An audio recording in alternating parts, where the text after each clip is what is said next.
right, let's go now to Stephen Moore, Senior Fellow at FreedomWorks and co-founder of Committee to Unleash Prosperity. Stephen, welcome back to Washington Watch. Hi, Tony. Good to be with you. All right, so I was just, before we connected with you, talking about Social Security, the report that within a decade, those funds will be depleted if Congress doesn't act. What does Congress need to do? Well, you've got to grow the economy. You got to get more people working. This is a pay-as-you-go system, so you need more people getting off of welfare into jobs. You need to grow the economy. The inflation rate of the last couple of years hasn't helped. But I think it's important, mostly when we talk about Social Security, for the vast majority of your viewers to understand that Social Security is just an awful deal for young workers. If young workers could just take 10 or 12% of their paycheck each month and put it into a 401k plan when they start working, almost all Americans would end up pension millionaires. So we need to do that immediately and give workers the option of doing that. If they want to stick with Social Security, they can.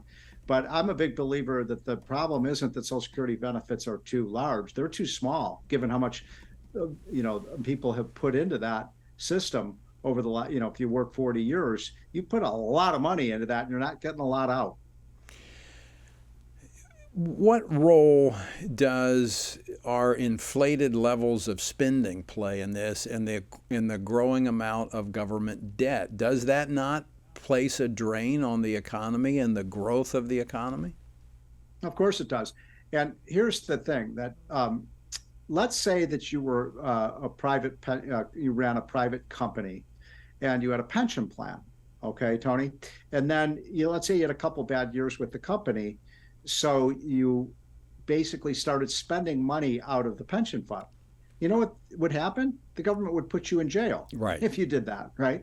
But this is what the United States government has been doing for 30 years. They've been robbing money out of the Social Security trust fund. It's not really a trust fund because there's no trust and there's no fund. Well, I think a lot of folks won't remember this, but this would be the lockbox that Al Gore talked about. Right, and there is no lockbox, right? And a lot of people, I still talk to a lot of people, think there's a little vault in the Treasury that has their money in there. Sorry, it's already been spent. And that is an outrageous abrogation of the fiduciary duty. So we were talking about the burden that debt is on the economy.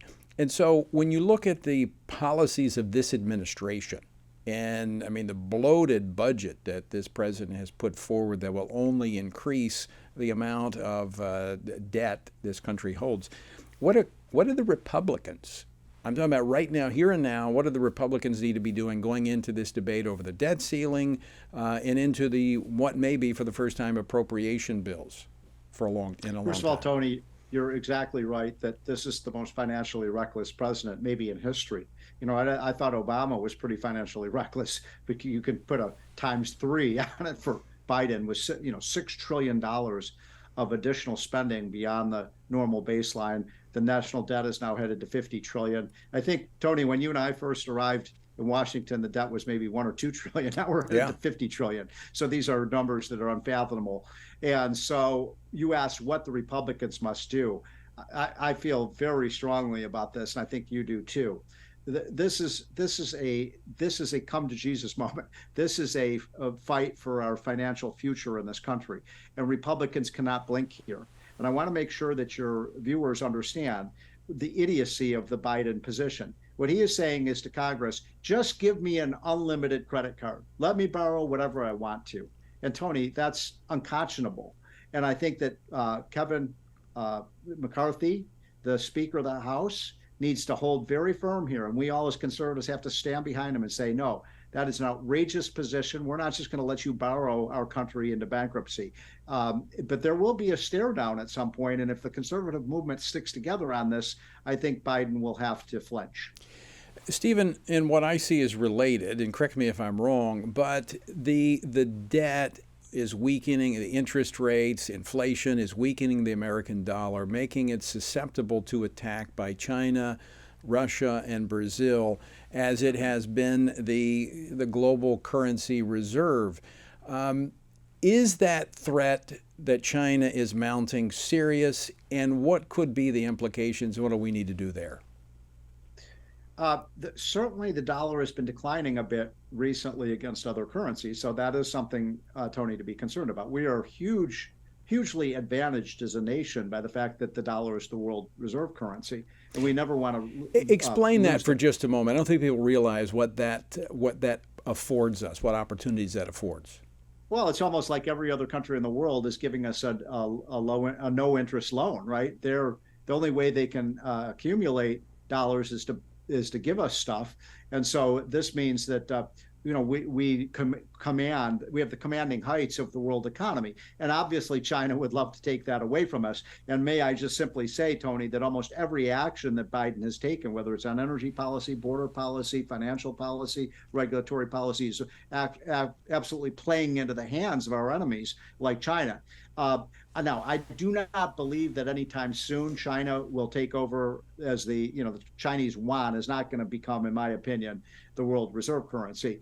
But we're weakening our economy relative to our other competitors, and especially our rivals, when we continue to borrow, when we continue to destroy our energy supply, when we continue to allow people to come in. I'm pro-immigration, Tony, but you got to have a border where you know who's coming into the country.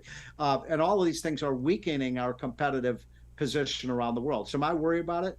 Yes, I'm very worried about what's happened to our country. And when Trump was president, I wasn't worried about that. I don't know about you, but Trump really did always put, and I didn't agree with everything Trump did, but he always put America's interests first. I'm not so sure this president does that.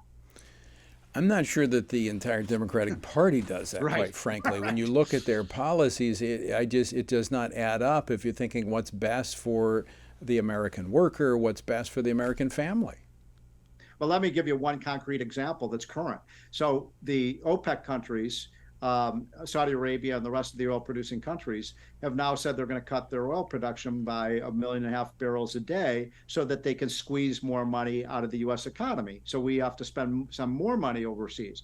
Well, Tony, I don't recall spending a lot of time worrying about OPEC when Trump was president. Right. You know why? Because we were the number one producer of oil. So it's a perfect example Yep. of how we're playing into the hands of our enemies. I guarantee you, Tony, that the Russians and the Chinese and the Iranians and the Venezuelans and the OPEC countries don't care about climate change. They care about, destroying the United States and taking over from our status. So again, Biden is playing into the hands of our enemies in almost every regard to his both national security and economic policies. Yeah, you are absolutely right. Stephen Moore, thanks so much for joining us. Always great to see you. Appreciate it. You too, Tony.